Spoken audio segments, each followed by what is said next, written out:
Peace be with you. Okay. We're getting on the bus.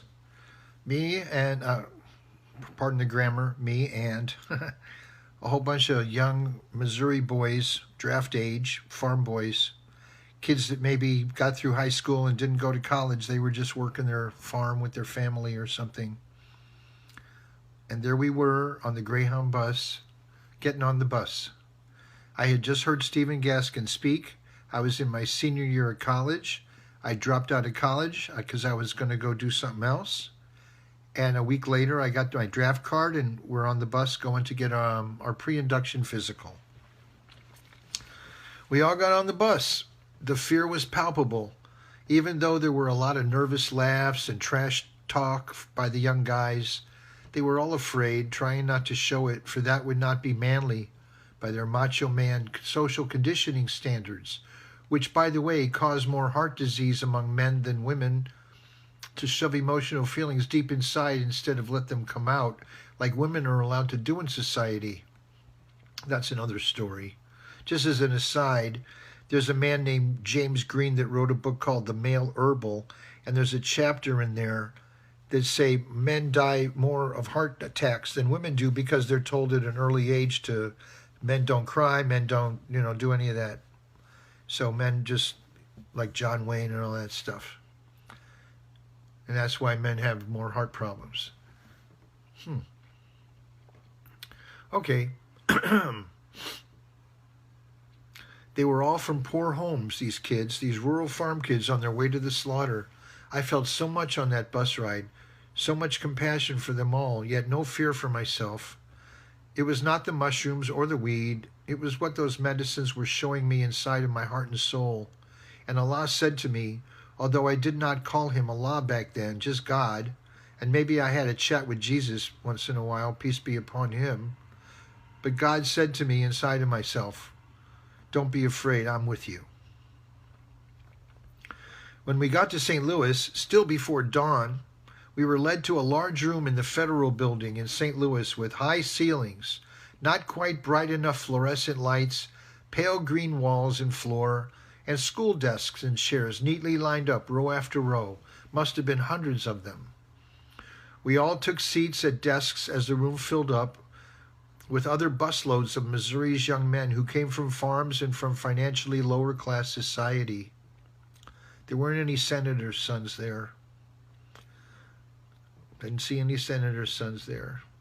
A man not much older than myself came out of a back room and began to shout at us, as if we were already in the army and we had done something wrong. He was uniformed and had a few medals on his chest. There was a pencil and a blank form on each desk. The army officer yelled at all of us to pick up our pencils and fill out the form. My training kicked in from my parents, who always told me to read something before I sign it.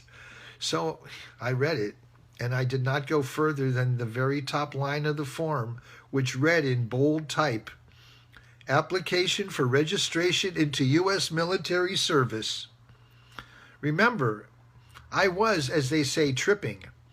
To me, that meant I was experiencing a heightened and intense experience of reality. I most certainly had not come to St. Louis to register for military service. That was not what the letter had said. It said they just wanted me to take a pre-induction physical, which I was willing to do, but had no intention of allowing myself to be inducted, or induced rather, to join the military at that time. Talk about high-pressure one-call closing. Phew! America was not under any threat of being attacked. I knew Vietnam was a false flag operation and that it was mainly for profit, not to defend liberty and justice for anyone. At this moment, one word came into my mind in bright neon, with lights all around it showing me exactly what was going on, all in one word. It's called duress. D-U-R-E-S-S. Duress is, defined, threats, violence, constraints, or other action used to coerce someone into doing something against their will or better judgment. Origin, Middle English, in the sense harshness, severity, cruel treatment. Okay? Everyone in the room who had been bussed into St. Louis was under duress. And this is a legal term. I immediately but calmly, slowly, and deliberately set down my pencil, took off my favorite rust-colored, wool turtleneck sweater, got down to my undershirt, I was getting warm, folded it neatly and set it on my desk next to the pencil and the blank form. The officer was making the rounds of the large room, leaning over some of the young country boys and obviously harassing, intimidating, and otherwise loudly, verbally, and psychologically abusing them.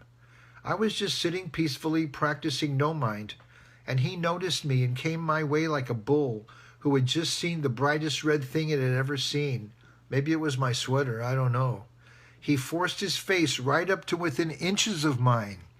I was seated and he was standing over me, leaning in, and demanded to know why I was not filling out the form like everybody else was.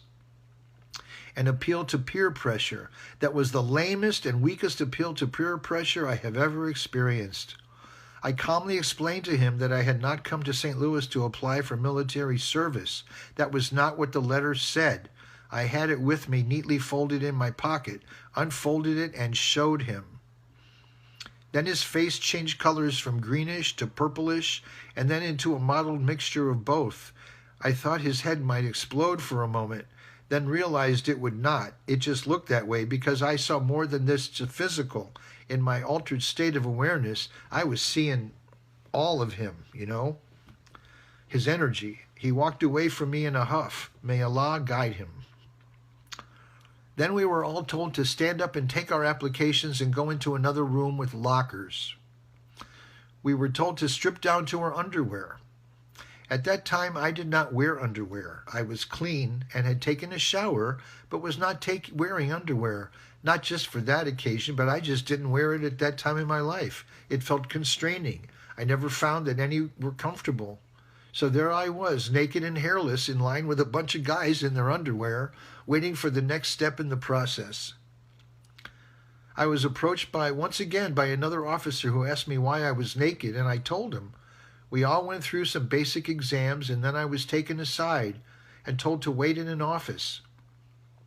Another officer came in who reminded me of Captain Kirk from Star Trek, which had recently had his debut in the mid-1960s.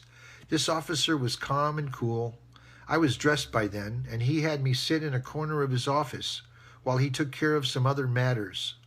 There was a cutout in the wall behind him, and I could see torsos of the people in the line I had just come out of, moving slowly along, as if on a conveyor belt. Then one of the examiners, a supervisor, maybe a doctor, maybe not, in a long white coat, came rushing into the office and was complaining about how it was Friday and they had to move 200 bodies before the weekend and things weren't on time and he didn't want to have to stay late. Captain Kirk listened calmly to the doctor, then shot me a look like George Burns used to use to the fourth wall, the camera, the viewing audience, as if to say, "Welcome to my world. And I see and agree exactly what you're talking about and where you're at." He looked at me and we had eye contact, and he understood what I was doing and I understood. We connected. He said a few words to me about how I would be contacted in the future. We shook hands and I got back on the bus to Columbia with the guys I had come with. This matter was finally resolved later, and the resolution is in the next chapter. The whole experience at the draft board felt like I had stepped into Arlo Guthrie's recently released classic Alice's Restaurant with regard to his trip to the draft board. And although no one was jumping up and down yelling, "Kill, kill, kill," that guy in the white coat who came into Captain Kirk's office complaining that he had to push 200 bodies through before the end of the day came pretty close.